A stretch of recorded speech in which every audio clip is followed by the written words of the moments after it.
Hey, what's going on, guys? It's Darius from ArtistShortcut.com, and today I want to tell you 7 horrible mistakes made by independent hip-hop artists. So number 1, being too cool for a 9-to-5 job. A lot of artists think that you gotta just grind it out and you don't need no job. You need to have a 9-to-5 job, so you need to have income coming in so you can pay your bills.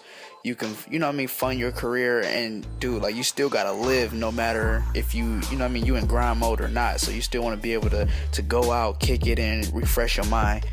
Number 2 is choosing an unoriginal rap name. The problems with that is you'll have a problem getting noticed, because if you got the same rap name as somebody else or it's too similar, then it's you'll always be battling the other person when it comes to social media names, appearing in the search results on Google. And just like that, brand recognition will always be a little bit crossed, and people might get you mistaken for him or him mistaken for you. So you want to make sure that you have an original rap name. And the second problem is trademark issues. Now, not too many upcoming hip hop artists actually trademark their name, which is kind of a good, it's kind of a good thing depending on, your financial situation, but it's a bad thing as well, because if you choose a rap name similar to someone who has trademarked their name, once you start to blow up and stuff like that, or once you start to pop off, they're gonna be hey buddy, I need some bread, or you need to change up your name, or whatever the case is. 3, bad marketing or spamming your music. Man, I don't care how you promote your music, but I care that you do not spam your music. So you can use all different types of forums. You can use advertising. If you really want to use social media, use it effectively. Whatever your case is, do not spam your music ever.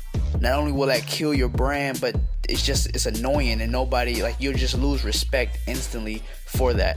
I had somebody that sent me a mention on Twitter. He was like, yo, check out my music, blah, blah, blah. And I was going to give him a shot. I was like, all right, well, is this your best song? Because I only want to hear your best song. I'm only listening to one song. He's like, yeah, it's my best song. Then he sent the link again. I'm like, why did you just send the link again, dude? I already got the link. So I went on his profile, and I seen that he was basically he was copy and pasting, basically mass spamming people. I'm like, okay, well, now I'm not gonna listen to your music at all, because now, you just suck because you're spamming. You don't, I didn't even get to listen to his music. He could be the best artist in the world, but I didn't listen because he came off wrong. I don't want to build a relationship with this guy. I don't want to be your friend if you're spamming me. You know what I mean? So make sure you don't spam your music. Number 4, not building relationships with influential people. So you want to make sure that you are networking and you're building relationships with people that can, that you can help and that can help you. So you don't need to network with every single person. I heard I went to this seminar by Element 13 in Cleveland, Ohio, and Karen Civil was talking about this, how people go out and they just mass hand out business cards to everybody, just networking with everybody. You don't need to do that. Not only is that, it's in a way it's similar to spamming, but it's not. It's in person. It's in person. It's in person indirectly spamming, because it's you don't know who these people are. You don't know, you haven't spent the time to have a conversation with these people to know if they're even a valuable person to connect with. You don't want to give your information out to everybody, because not everybody's going to be a good contact. So make sure you're researching the people you want to build relationships with, figuring out where they are, go where they are, support them, just be a genuine person, because not everybody is genuine in the music industry, and you do not want to be one of those people recognized as not being genuine. Number 5, trying to do everything by yourself. In the beginning of your career, you're kind of you're going to have to do a lot of the things yourself, because nobody is going to believe in you enough to even support you, except for maybe mom, dad, grandma, a few close friends.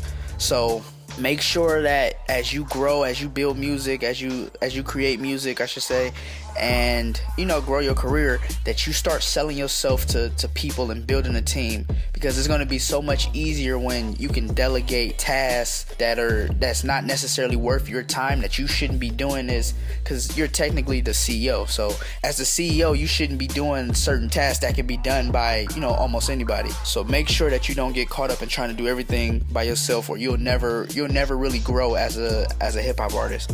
Number 6 is not creating good music. But good music is just good for your target demographic. It's not good for you. It's not good for rock band or whatever. Like, you want to make good music for your target demographic, your audience, your lane. So you want to make music that they like.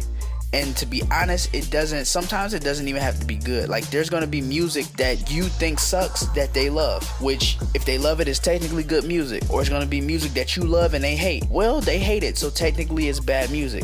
So it's like, make sure you create good music. And by good music, I mean music that your target audience likes. And number 7, this is kind of one of the biggest deals for me, is not learning. Like, that's a horrible mistake, to not learn. You know, most upcoming hip-hop artists think like, hey, you know what I mean, like, I should know what to do to be a successful rap artist. I just promote my music, I go to the studio, make music, make a video, promote it on social media, do it all over again for the next 10 years until something happens.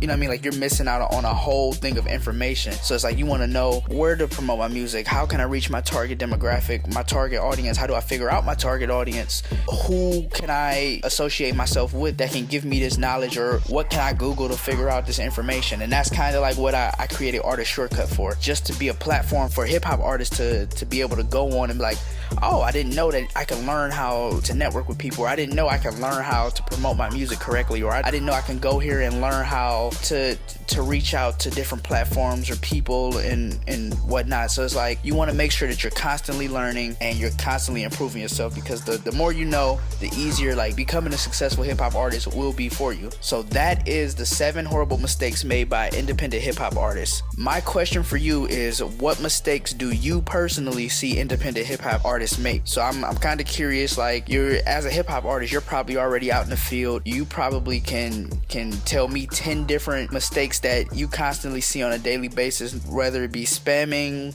disrespectfulness, or whatever it is. Like, I'm curious to hear it. So just leave me a comment, let me know. And yeah, until next time, I'm out.